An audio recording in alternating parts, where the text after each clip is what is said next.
Olá, meus queridos, a paz do Senhor, sejam todos muito bem-vindos à TV Educando. Eu sou o pastor Rubens Mendes e no nosso encontro de hoje nós estaremos dando início, na verdade, a um novo trimestre, ao segundo trimestre de 2022. E nesse trimestre estaremos estudando acerca de um assunto muito significativo, principalmente para os dias modernos, para os tempos modernos, uma série de lições aí que vão estar tratando acerca da ética, da moral, dos princípios do reino de Deus, e com certeza há de ser um trimestre muito abençoado e muito abençoador. Então nós estaremos refletindo aí nesse segundo trimestre acerca dos valores do reino de Deus, a relevância do Sermão do Monte para a Igreja de Cristo, ok? Então nós vamos aqui já iniciar, vamos pensar um pouco aqui na lição de número 1, que há de ser ministrada no dia 3 de abril de 2022, cujo título é o Sermão do Monte, o caráter do reino de Deus.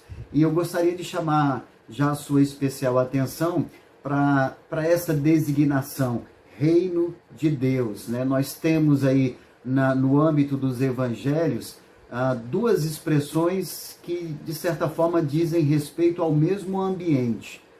Nós temos o reino de Deus e temos reino dos céus.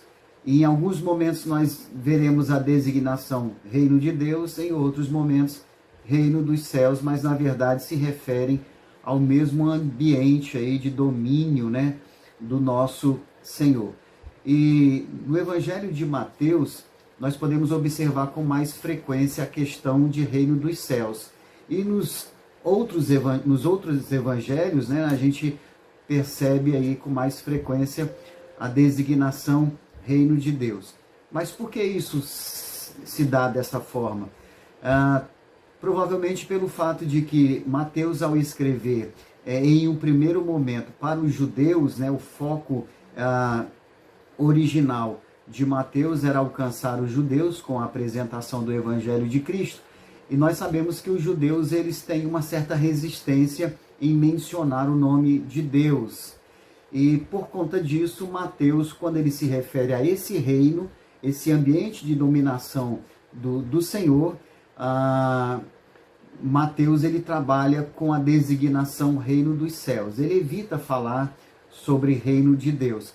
Em contrapartida, os outros evangelistas eles já trabalham com a questão de reino de Deus, né? Então, Mateus, reino dos céus, os outros, reino de Deus, mas repetindo isso, diz respeito aí ao mesmo ambiente, são designações diferentes para uma mesma coisa, tá bom, queridos? Só a título mesmo de informação. Então, nós vamos aqui para o nosso textuário. Nosso textuário encontra-se no Evangelho de Mateus, no capítulo 5, no verso de número 11, que diz o seguinte: Bem-aventurados sois vós quando vos injuriarem e perseguirem e mentindo disserem todo mal contra vós por minha causa. E eu queria também aqui chamar a sua atenção, especialmente para as primeiras palavras do Senhor Jesus aqui nesse versículo 11 de Mateus capítulo 5, quando Jesus diz assim: Bem-aventurados sois vós quando vos injuriarem, e aí ele continua, perseguirem e mentindo, disserem todo mal contra vós por minha causa. E o que me chama a atenção aqui, essas palavras de Jesus, e eu gostaria de considerar nesse momento? É justamente o fato de Jesus, ele de antemão já nos trazer aqui um alerta, né? Quando ele diz, olha, vocês serão bem-aventurados, ou seja, vocês serão felizes quando vos injuriarem. Então percebam que Jesus ele já está falando acerca de uma realidade que está à espera de todos aqueles que acessarem o reino de Deus e viverem no ambiente desse reino. É a possibilidade real e a possibilidade certa de em algum momento se levantar injúrias, perseguições, falsos testemunhos, né, contra aqueles que estão no reino por causa de Jesus. Então, Jesus, quando ele diz, bem-aventurados sois vós quando vos injuriarem, é diferente do que se ele tivesse dito, bem-aventurados sois vós caso vos injuriem, né? Caso aconteça aí vocês serem injuriados ou perseguidos. Não, ele diz, quando vos injuriarem, ou seja, vai acontecer, vai chegar esse momento. Então, por conta desses alertas de Jesus, não há motivos para que a gente se surpreenda, né? Para que nós nos surpreendamos ou até cheguemos ao ponto de nos decepcionarmos com o Senhor quando vierem sobre nós perseguições, injúrias, ou quaisquer dessas ações que de repente vêm sobre nós e de certa forma produzem em nós algum tipo de sofrimento, né? Não há motivos para nós nos surpreendermos ou nos desanimarmos, né, por causa dessas coisas, porque isso já estava previsto e o Senhor já alertou a sua igreja quanto à viabilidade dessas coisas acontecerem. Tá, meus queridos? Então é importante nós termos isso em mente. Mas o que ele diz aqui, o que ele garante é o seguinte, se essas coisas, se a perseguição, se a injúria, né, se a mentira contra nós, se essas coisas se levantarem contra nós por causa do Senhor, por nós estarmos vivendo um testemunho fidedigno da pessoa do Senhor, por nós estarmos representando à altura os interesses do reino do Senhor na terra, e por conta desse nosso viver, se levantarem perseguições, o Senhor diz que nós somos bem-aventurados, ou seja, é por causa do fato de nós estarmos acertando o alvo, de nós estarmos vivendo compativelmente com o chamado. E por causa dessas coisas, nós somos bem-aventurados porque nós estaremos contando com a parceria do Senhor, Ele estará engajado, Ele estará comprometido em nos abençoar, em nos guardar, em nos proteger em todas essas perseguições, desde que elas sejam ocasionadas por causa do nosso testemunho fiel do nosso Senhor. Aqui não se refere ao fato de nós estarmos sendo perseguidos, injuriados, por causa de atitudes inconsequentes da nossa parte, né? O Senhor não tem compromisso com as nossas inconsequências. O Senhor não tem compromisso com as nossas escolhas equivocadas. O Senhor tem compromisso com as escolhas que fazemos em detrimento de honrarmos os princípios do reino dele. Então, toda vez que a gente honra o reino, toda vez que a gente vive a realidade desse reino e se vem alguma perseguição, haverá um compromisso do Senhor em entrar na nossa peleja, pelejar por nós, guerrear por nós e prevalecer por nós para a glória do nome dele. Então fica aí essa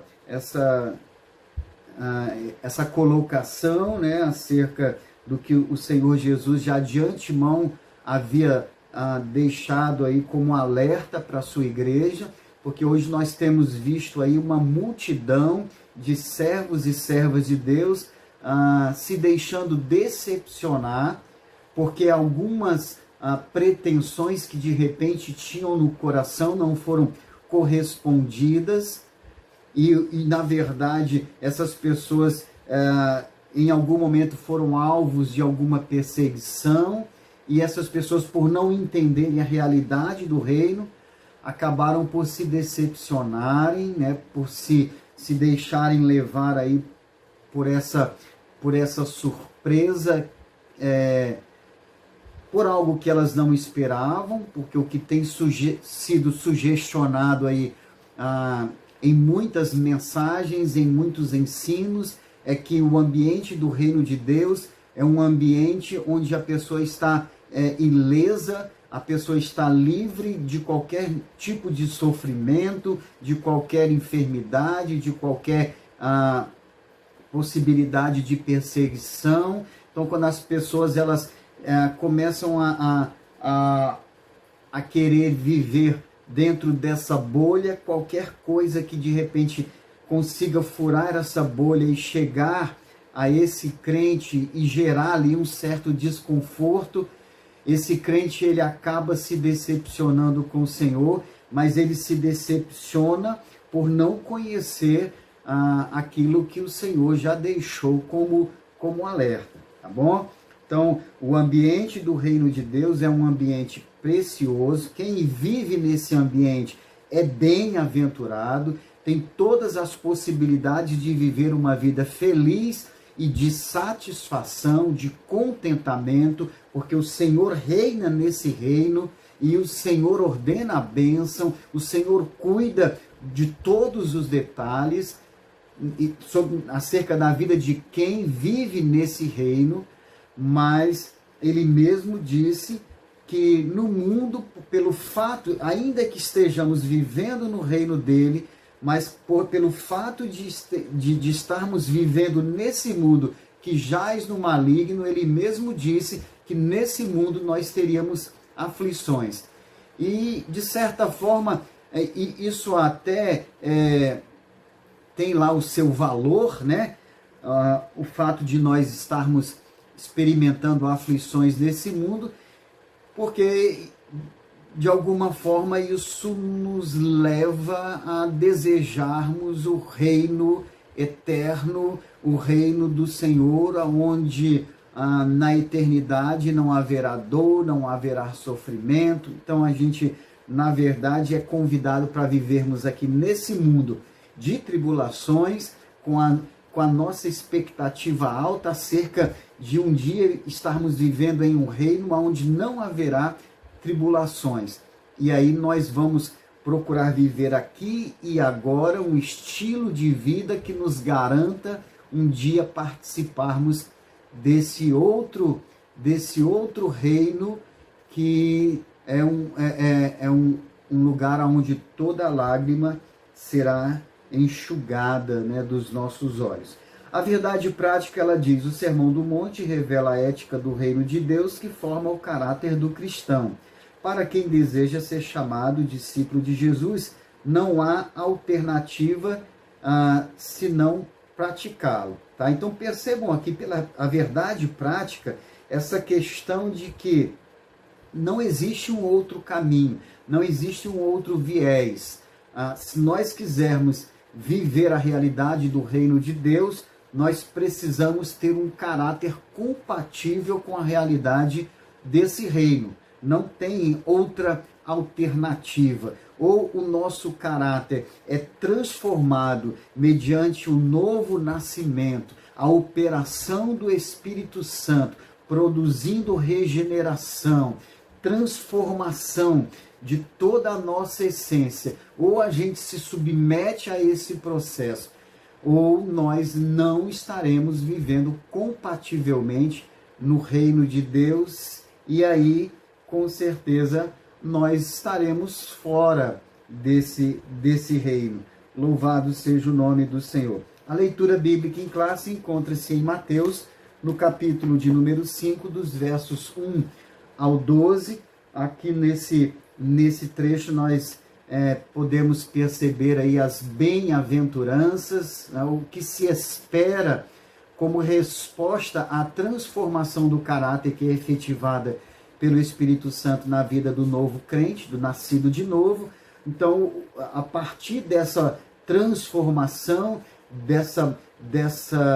desse mover do Espírito Santo, se espera aí algumas respostas. E exatamente aqui em Mateus, no capítulo 5, no verso 1 ao verso 12, o Senhor Jesus nos apresenta aí quais são as expectativas do reino de Deus para a vida dos súditos desse reino, né? Então nós temos aqui o fato de ser pobre de espírito. Nós vamos inclusive trabalhar um pouco mais à frente, vamos trabalhar acerca dessas bem-aventuranças, os que choram, os que são mansos, os que têm fome e sede de justiça, os misericordiosos, os limpos de coração, os pacificadores, os que sofrem perseguição por causa da justiça. Então, todos esses detalhes aí, na verdade, são evidências que devem estar presentes na vida de quem nasceu de novo, né?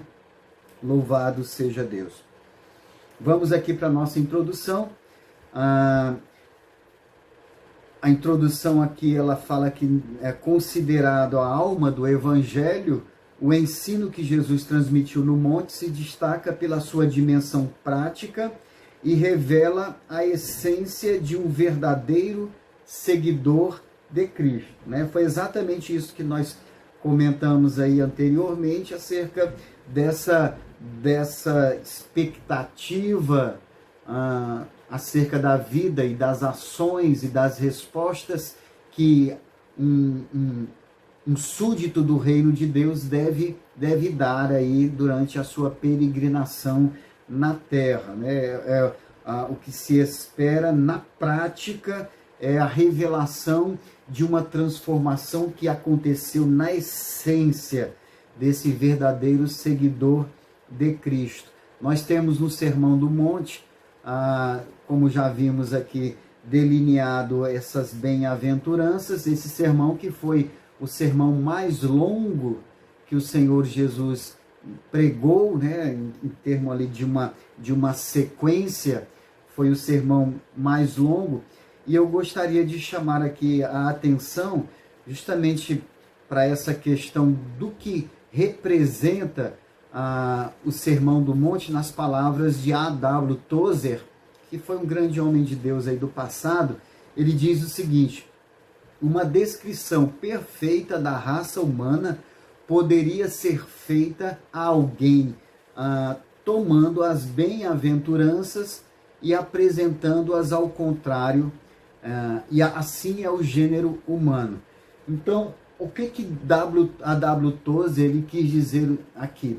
Ele quis dizer o seguinte: se nós fôssemos, por exemplo, apresentar, descrever como é a essência da raça humana para alguém que de repente não conhecesse essa essência, né? Nós fôssemos aqui apresentar o que é essa essência. Nós poderíamos utilizar esse Sermão do Monte e, em especial, as bem-aventuranças ministradas por Jesus. Nós poderíamos apresentar essas bem-aventuranças, e essas bem-aventuranças, elas dizem exatamente aquilo que o gênero humano não é. Então nós iríamos fazer uma descrição através das bem-aventuranças do que o gênero humano não é. Ok? É uma descrição perfeita. Tudo que nós temos aqui no Sermão da Montanha, especificamente na parte que fala sobre as bem-aventuranças, é diametralmente oposto à essência do gênero humano, do homem natural.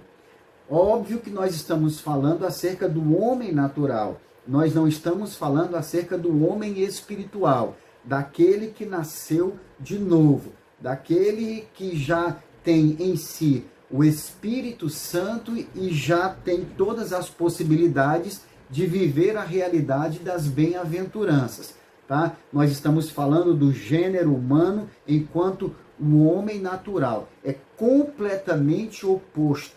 Todos os pressupostos do gênero humano são opostos ao que Jesus declarou aí acerca das bem-aventuranças. Então, dando prosseguimento aqui, vamos para o primeiro tópico da nossa lição.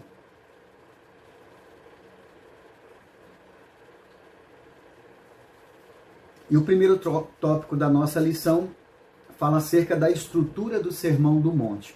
E eu quero aqui dar uma pequena pausa e pedir a você que de repente você está achando pertinente, relevante para você tudo isso que nós já temos tratado. Eu gostaria de convidar você a estar curtindo, estar comentando, compartilhando essa videoaula, se inscrevendo também no nosso canal, tá bom? Nos ajudando aí, estabelecendo conosco essa parceria. Você é muito, muito, muito bem-vindo à TV Educando e esteja conosco. Quero agradecer a você que já está conosco desde o trimestre passado. Continue conosco, chame mais alguém, convide mais alguém aí através do seu compartilhar, tá bom? Louvado seja Deus. A estrutura do Sermão do Monte. O tópico 1 diz o seguinte: por que Sermão do Monte? Tá? Isso aqui tem uma certa obviedade, né? Porque o Sermão do Monte, esse sermão, ele foi pregado em um monte ali nas cercanias de Cafarnaum, né? Hoje esse monte ele pode ser visitado, existe toda uma estrutura ali, um monte chamado Monte das Bem-aventuranças ou das Beatitudes, e é um ponto turístico muito frequentado, tá bom? Mas na verdade o fato desse sermão ter sido conhecido como Sermão do Monte é porque obviamente ele foi ministrado ali a partir de um monte, e era muito comum o Senhor Jesus ele procurar lugares mais elevados para se dirigir às multidões, até por conta de todo o efeito, né, que esses lugares, o efeito sonoro, né, auxilia aí na ampliação e no alcance da voz. Então, estrategicamente, Jesus se valeu muitas vezes de ambientes como esses para ministrar o maior número possível de pessoas. O segundo subtópico diz o seguinte: a estrutura do Sermão do Monte. Então, esse sermão, ele na verdade pode ser considerado como a constituição do reino de Deus, o arcabouço legal, né? Como se fosse a carta magna do reino de Deus. E nós temos aqui no Sermão do Monte todo um direcionamento do rei Jesus, que é o rei desse reino, né? Todo o direcionamento dele no que diz respeito às regras de comportamento esperadas para a vida dos súditos desse reino. Então nós temos todo o arcabouço legal, todo o conjunto de leis e de regras que devem ser observadas por todos quantos viverem nesse reino, né? Então é interessante nós termos em mente o fato de que essa questão do Sermão da Montanha não trata especificamente acerca da salvação, tá? Então nós não temos aqui critérios ou requisitos apresentados para alguém encontrar a salvação. Os critérios que nós temos no Sermão da Montanha são princípios que devem ser observados para aqueles que já tiveram a experiência da salvação, entraram, acessaram esse reino, e vivem nesse reino, e por viverem nesse reino, precisam atentar para alguns princípios, e exatamente o Sermão do Monte oferece aí e apresenta quais sejam esses princípios, tá? Então não é questão de salvação, mas é questão de prática de vida, né? De regra de comportamento para quem está no reino de Deus. A salvação ela é viabilizada em um outro momento, e exatamente a salvação que também marca a vinda do Espírito Santo para a vida desse novo crente, desse nascido de novo, é exatamente a vinda do Espírito Santo para esse novo nascido que proporciona ou que dá as condições para que esse nascido de novo possa atender esse elevadíssimo nível que é viver, né, que é estar no reino de Deus. O reino de Deus, os princípios do reino de Deus são elevadíssimos. O homem natural jamais conseguiria observá-los, né, e vivê-los. Só se consegue viver esses princípios mediante aí os recursos dados pelo Espírito Santo. O fruto do Espírito Santo tem em si todos esses recursos que nós precisamos. O amor, a bondade, a fidelidade, a alegria, a mansidão, a benignidade, a longanimidade, o domínio próprio. Tudo isso são recursos dados e trazidos pelo Espírito Santo para a nossa vida, para que nós possamos corresponder aos princípios elevados do reino de Deus. Tá bom, meus queridos? Então, o Sermão do Monte, ele não trata sobre salvação. Jesus, em um primeiro momento, ele apresentou, direcionou aos discípulos, né? O foco de Jesus foi apresentar essa mensagem a quem já era discípulo, a quem já estava caminhando com ele. O terceiro subtópico aqui no primeiro tópico diz: a quem se destina o Sermão do Monte? E aí nós até já comentamos antecipadamente, né? O Sermão do Monte se destina aos discípulos, aqueles que são salvos. Louvado seja o nome do Senhor. Vamos aqui para o nosso segundo tópico, que fala acerca das bem-aventuranças e o caráter dos filhos de Deus. Primeiro subtópico: o que são as bem-aventuranças? A expressão bem-aventurados é um adjetivo plural grego, makarioi, né? Makarioi, que significa felizes.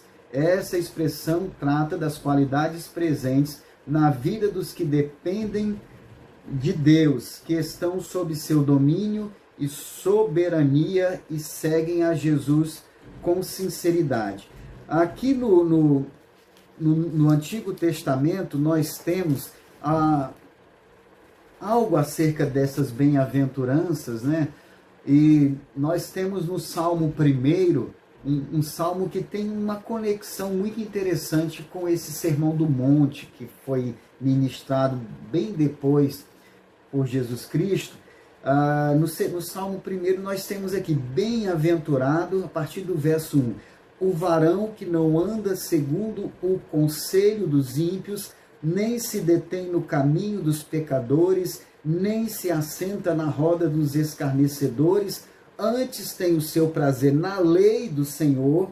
E aqui agora, tratando acerca do Sermão do Monte, né, nós poderíamos parafrasear dizendo: antes tem o seu prazer na lei do reino de Deus, e nessa lei medita de dia e de noite, né? E esse aí é um bem-aventurado. E aqui o verso 3 diz: pois será como a árvore plantada junto a ribeiros de águas, a qual dá o seu fruto na estação própria, e cujas folhas não caem, e tudo quanto fizer prosperará. Então, temos aqui já no Antigo Testamento as qualificações para quem tem a pretensão de ser um bem-aventurado, né? Não anda segundo o conselho dos ímpios, não se detém no caminho dos pecadores e nem se assenta na roda dos escarnecedores. Não anda, não se detém e não se assenta. Então nós podemos perceber que há uma tendência natural quando de repente alguém anda em um caminho, em algum momento ele se detém nesse caminho, e ao se deter, o ato seguinte será se assentar.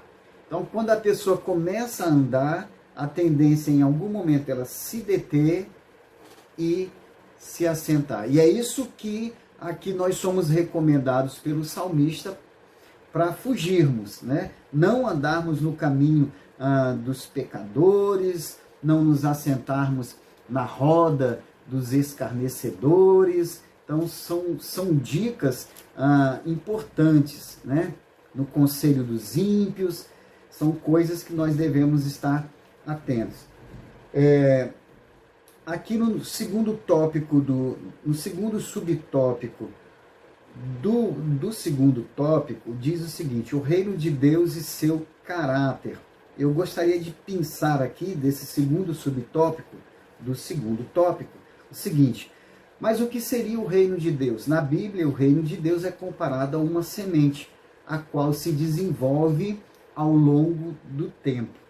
E é muito interessante a questão da semente, né? A semente, ela logicamente, para germinar, ela precisa ter um ambiente favorável, ela precisa ser plantada. E só que quando a semente ela é plantada, ela experimenta ali alguns processos que são invisíveis, né? Quando você planta a semente, na verdade você está enterrando a semente, e a partir daquele momento ela vai estar oculta aos nossos olhos. E embaixo ali da terra, a semente, até que ela chegue o momento de romper a terra e a partir de então se transformar numa planta, numa árvore, e gerar frutos, e gerar mais sementes, ela precisa de antemão se submeter a um processo que poderíamos dizer um processo oculto, né? A semente ali embaixo da terra, ela passa pelo primeiro processo, que é o desaparecimento, e percebam como essas coisas têm assim uma identificação muito interessante com o que acontece conosco também, enquanto servos de Deus, né? Enquanto nascidos de novo. Acontece com a semente o primeiro passo desse processo, que é o desaparecimento. É quando ela vai para debaixo da terra. E ali debaixo da terra, ela começa a sofrer alguns processos. E o processo seguinte ao desaparecimento é a transformação. Nós podemos perceber, se nós escavarmos a terra para removermos aquela semente, nós podemos perceber que quando se inicia ali a segunda etapa do processo, ela está vivendo uma transformação, ela vai deixando de ter aquela consistência dura e rígida, e ela vai se tornando mais tenra, né? A gente pode apertar a semente, nós vamos perceber que ela está mais maleável. E é exatamente assim que acontece conosco também, quando nós estamos vivendo aí o processo do novo nascimento. Tudo isso de uma forma oculta vai acontecendo dentro de nós e começa a acontecer uma transformação da nossa natureza, da nossa essência. Talvez uma natureza que era dura, que era impenetrável, que era resistente às coisas de Deus.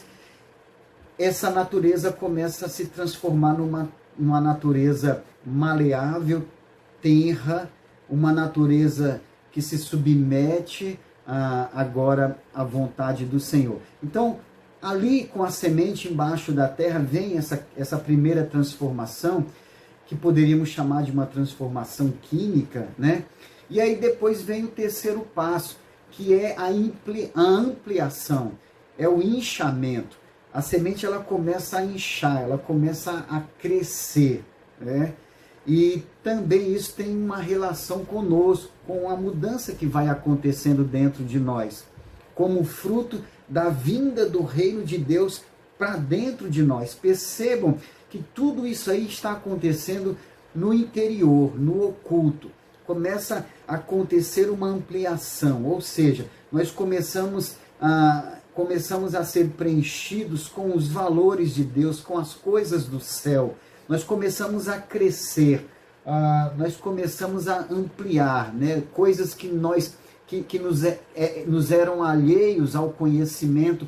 Agora o Senhor começa a compartilhar conosco riquezas, sabedoria, coisas inefáveis, mistérios que nós não acessávamos e passamos a acessar, porque o Senhor começa a compartilhar conosco. Então a gente começa a crescer. Como a semente cresce lá debaixo da terra, nós também começamos a crescer. E aí o ato seguinte da semente é lançar raízes, né? Ela começa ali, ela começa a viver ali um processo onde a sua natureza vai sendo rasgada para que ela possa lançar as raízes. E acontece conosco também. Antes de nós crescermos para cima, nós precisamos crescer para baixo, porque o que vem pela frente, como integrante agora, um novo integrante do reino de Deus, alguém que vai experimentar coisas maravilhosas e preciosas, como as oportunidades de frutificar, mas que também vai experimentar alguns vendavais, algumas ventanias, algumas intempéries, porque é isso que acontece também com uma árvore, né? Quando ela de repente começa a se expor, a crescer, ela vai dar frutos, mas em contrapartida ela vai também experimentar alguns momentos difíceis, momentos de calor, momentos de frio, momentos de chuva, de vento, né? Então, o Senhor, ele também nos prepara, ele prepara o nosso interior, ele faz com que as raízes elas comecem a serem fincadas para nos dar estruturas, para que nós possamos, então, suportar os processos, né? Que são processos preciosos, porque a despeito de nós experimentarmos aí as ventanias que virão, mas nós também seremos, como vimos aqui no Salmo 1, né? Que é o resultado da vida de um bem-aventurado, nós seremos como uma árvore plantada junto ao ribeiro de águas, a qual dá o seu fruto na estação própria, cujas folhas não caem, e tudo quanto fizer prosperará. Então, a despeito dos vendavais, das dificuldades, das intempéries, nós temos a garantia de estarmos plantados junto aos ribeiros de águas. Então, nós não seremos, enquanto participantes do reino de Deus, nós não seremos árvores que não receberão recursos para se manter de pé, né? A despeito das dificuldades, a nossa raiz, nós estaremos buscando os recursos nas profundidades da presença de Deus, e nós vamos nos manter de pé, sopre o vento que soprar, faça o frio que fizer, venha o calor que vier, em Cristo, firmados nesse ribeiro de águas, nós nos manteremos e daremos frutos, as nossas folhas não cairão, ou seja, nós seremos abrigo, nós produziremos sombra para todos aqueles que vierem se abrigar à nossa volta. Louvado seja Deus, porque isso é promessa para a vida de todos quantos são participantes do reino de Deus. Glorificado seja o Senhor. A expressão reino de Deus declara a soberania, reinado e governo de Deus atuando em tudo. Podemos ainda destacar pelo menos 4 conceitos que se referem à expressão na Bíblia, né? A expressão reino de Deus. Então nós temos aqui o reino no coração, a chegada no reino, a igreja, a expressão do reino de Deus e toda a criação e a volta do Senhor. Então, essas expressões que nós comentamos, elas estão diretamente relacionadas ao reino de Deus. A questão da chegada do reino, né? Quando Jesus veio inaugurar ali, chegou o reino, e aí essa chegada do reino também está relacionada com a salvação, quando de repente alguém abre a porta do coração e esse reino chega na sua vida, e quando esse reino chega, o Senhor estabelece o seu trono no coração desse novo crente. Então, Deus começa a reinar no coração, e a gente sabe que o coração é o centro de toda a vida, né? A partir do coração que vem os desígnios, as decisões. Então, quando o Senhor reina no coração de alguém, as decisões que advêm desse coração são decisões que agradam a Deus, que honram a Deus, são decisões compatíveis com quem vive no reino de Deus. Então nós temos aqui a chegada do reino na vida de alguém, o estabelecimento do trono do Senhor reinando nesse coração, e aí quando há uma reunião de vários corações, de várias vidas, né, que estão submetidas ao reinado do Senhor, essa reunião de corações submissos ao reino do Senhor, essa reunião faz a igreja do Senhor, e é o Senhor reinando na sua igreja, porque Ele está reinando em cada coração.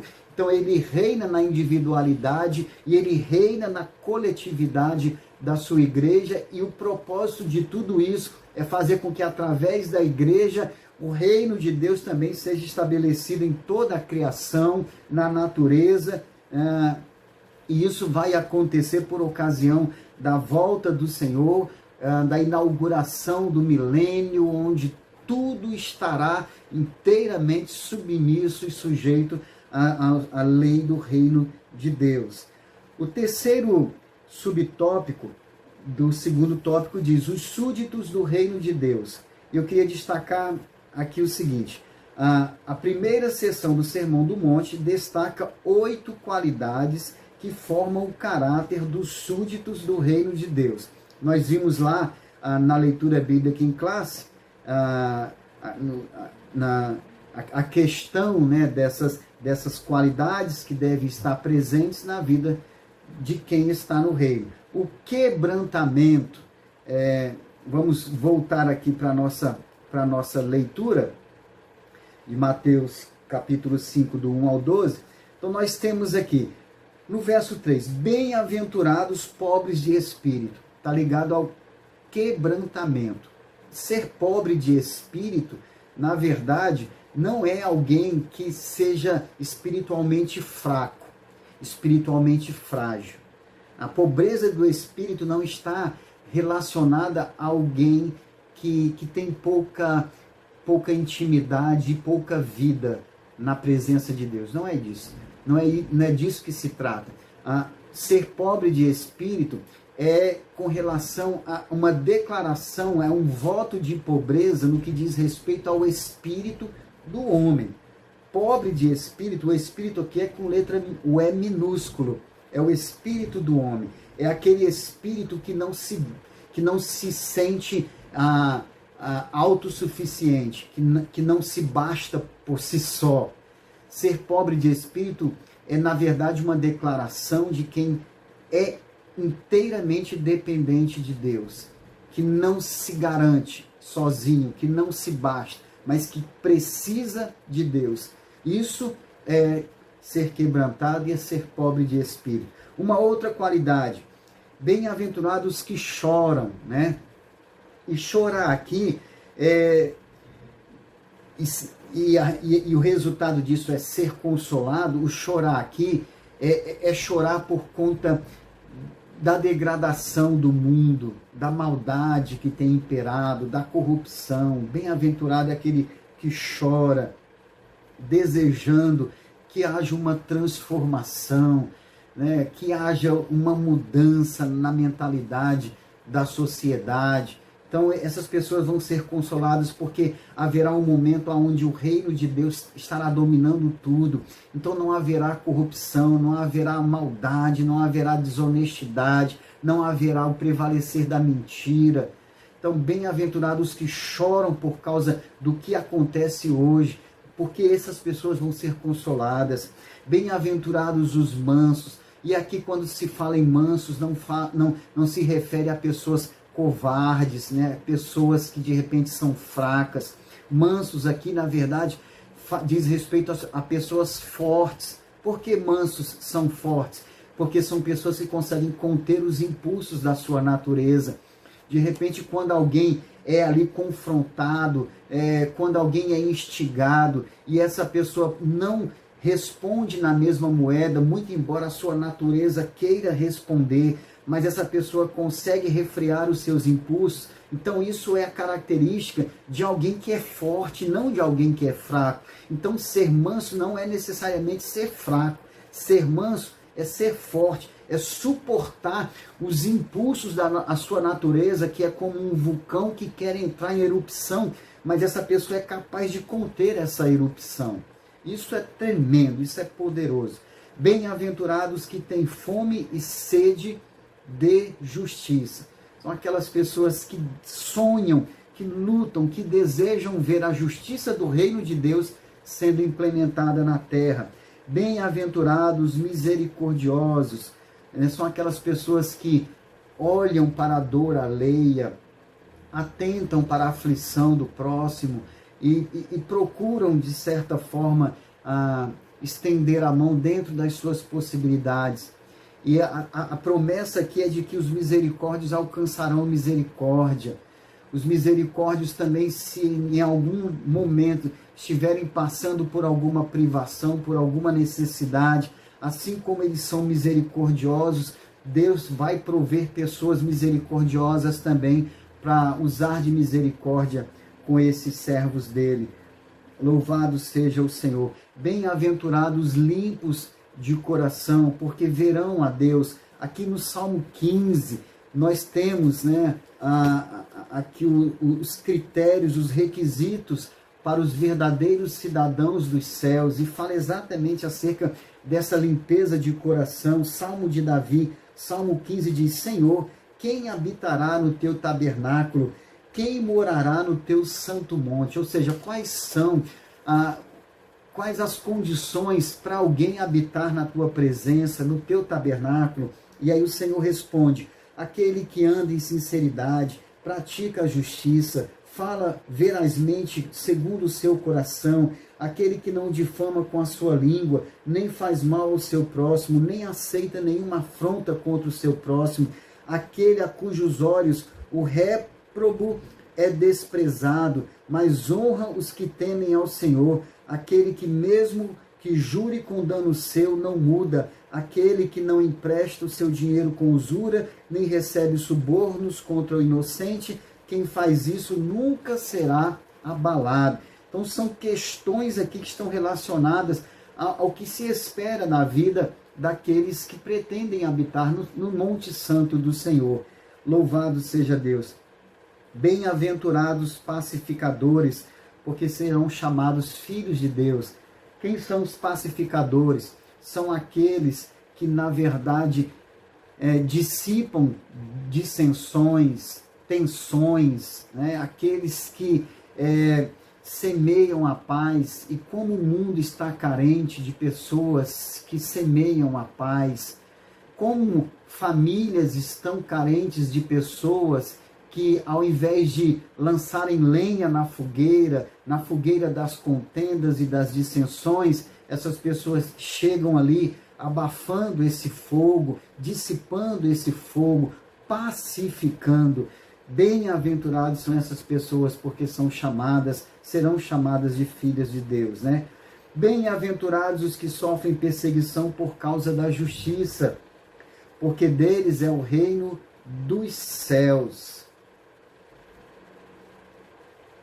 Então observe, perseguição por causa da justiça, por causa do compromisso com o reino.